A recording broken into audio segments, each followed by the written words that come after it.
പലർക്കും അറിയേണ്ട ഒരു കാര്യമാണ് കേട്ടോ ഇന്ന് പറയുന്നത്. എത്ര സാലറി കിട്ടും? മെച്ചം ഉണ്ടാവുമോ? തീർച്ചയായിട്ടും നമുക്ക് സാലറി കിട്ടും, പക്ഷേ ഇപ്പോൾ ചിലവൊക്കെ കൂടുതലാണ് കേട്ടോ സൗദി അറേബ്യയിൽ. അപ്പോൾ അതുകൂടെയൊക്കെ ഒന്ന് ചിന്തിച്ചിട്ട് വേണം കയറി വരാൻ. വിസ എടുത്ത് പെട്ടെന്ന് കയറി വരരുത്. അപ്പോൾ എല്ലാ ട്രാൻസ്പോർട്ട് കമ്പനിയിലും പല നിരക്കുകളാണ് സാലറി.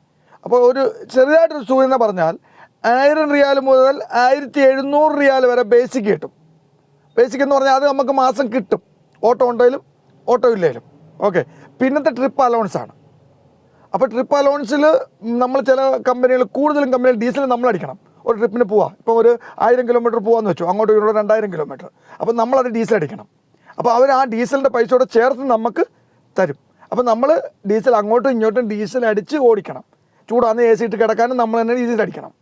പിന്നെ അതിൽ നിന്നുള്ള ലാഭമാണ് ലാഭം. അപ്പോൾ സാലറി അവിടെ നിൽക്കട്ടെ, എത്ര നമുക്ക് ഓടത്തിൽ കിട്ടും എന്നുള്ള കാര്യം നിങ്ങൾക്ക് മനസ്സിലായല്ലോ. അപ്പോൾ അതൊക്കെ ഒരു കാൽക്കുലേഷൻ ചെയ്ത് പെട്ടെന്ന് കയറി വരണം. പിന്നെ ഞാൻ പറഞ്ഞു എന്തുവാ, നമ്മൾ കാൽക്കുലേഷൻ ചെയ്യേണ്ടത് എങ്ങനെയാണ്? ഒരു വണ്ടി ഒരു 1500 കിലോമീറ്റർ ഓടാൻ, ഇല്ല പോട്ടെ 3000 കിലോമീറ്ററിൻ്റെ കണക്ക് ഞാൻ പറയാം, നിങ്ങളത് ചെറുതാക്കി എടുത്താൽ മതി നിങ്ങളുടെ ട്രിപ്പിനനുസരിച്ച്. ഇപ്പോൾ ഡീസൽ അടിച്ച് ഒരു 3000 കിലോമീറ്റർ അങ്ങോട്ടും ഇങ്ങോട്ടും ഓടി, 3000 കിലോമീറ്റർ 1000 റിയാൽ മുതൽ 1100 റിയാൽ വരെ ഡീസൽ ചിലവാകും, കത്തിപ്പോകും. അപ്പോൾ ഐഡിയ മനസ്സിലായല്ലോ. അപ്പോൾ ആയിക്കോട്ടെ.